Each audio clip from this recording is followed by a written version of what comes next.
Do I think that only if women make more money, we will all be okay? No, I do not think that.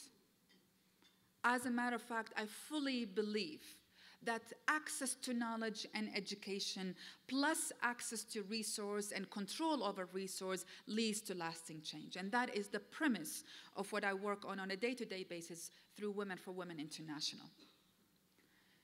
So, but I do believe that we do need to pick one cause, one issue where it can stream, it can headline, it can take on the lead for making a new argument, for building a global women's movement. And it's the economic issue that is not a third world women's issues. And it is, a global women's challenges is not a third world women's challenges. It is every woman's challenges. Women in Wall Street are marginalized as much as women politicians in Iraq. It is the same principle, though the extremity of which may be different from the UK to the Afghanistan, from the US to Canada, or whatever other countries. The extremity of which is different, the core is the same. And I argue by choosing the economic focus to lift all the issues together may be the way we want to go. Now, economic growth and women's full economic citizenship cannot come for free. Very soon, the connections between women, full economic citizenship and their access to education and access to health services and ending violence against women and more leadership positions for women will be very soon connected. And if it's not connected, we need to connect the fact that no GDP growth, no economic stability can come for free. It is time to fully invest in women in every single sector.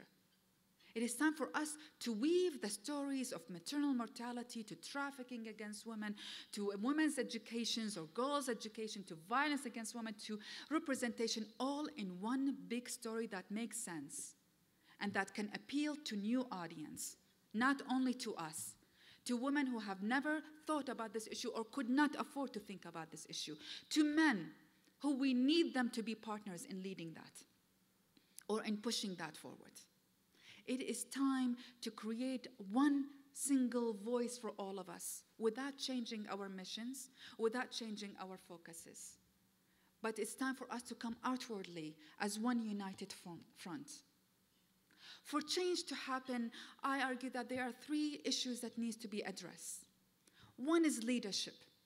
And for the first time in a long time, we have leaders who are interested in this issue.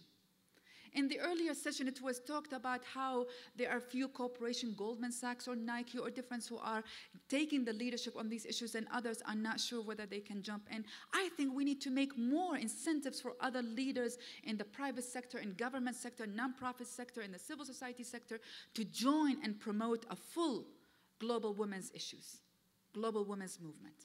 And we are at the tipping point of it. We are not there. We still have the beginning of it.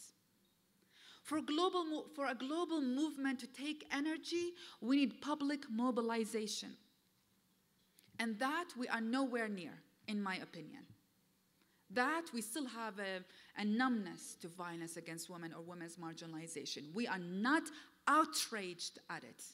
And we need to create public mobilization under one campaign, with all our voices together, with all our inputs together, demanding one movement, demanding one big change, and defining that change that we want.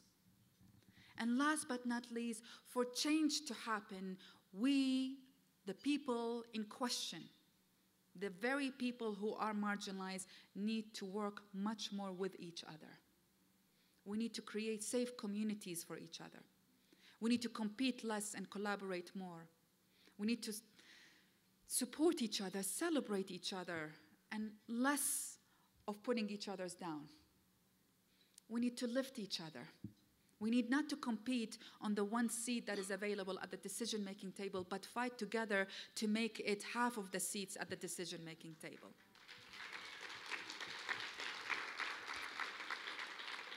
And we can't move forward if the foundation, which is us, getting together in one single voice and many, many voices. A movement is not about one voice. It's about many voices, but a movement is about one cause. And we need to create one cause for us to focus all and to weave the threads of our stories together in one unique way. Allow me to quote my favorite man. He's a 13th century man, unfortunately, if I can only find his reincarnation.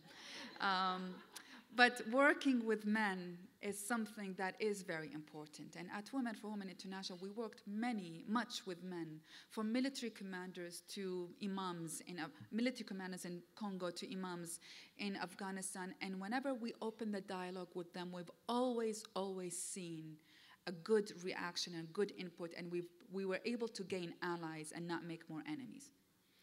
And allow me to quote Rumi, who is a 13th century Sufi poet. And in his poems, he says, out beyond the ideas of right doings and wrongdoings, there is a field. I shall meet you there. When the soul lies down in that grass, the world is too full to talk about.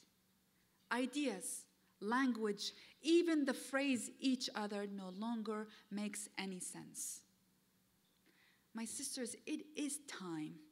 It is time for us to meet in the field. It is time for us to make that field a much bigger place. It is time for us to create a global women's movement, and it is time for us to embrace our feminine leadership. It is time for us to work with men. It is time for us to speak up. It is time for us to speak out. It is time for us to unite and to collaborate. It is time for us to change the circumstances. I do not want to be known to be of the generations who have seen an opportunity and had let it go and passed it. I want to be known as the generation who captured an opportunity and changed the debate and changed the discussions. And I want the future generations not to talk about the same statistics we are talking about. And it is time to do it right now, and I hope we do it now because we do not have any change. So let us start the global women's movement. It is time to do that. Thank you.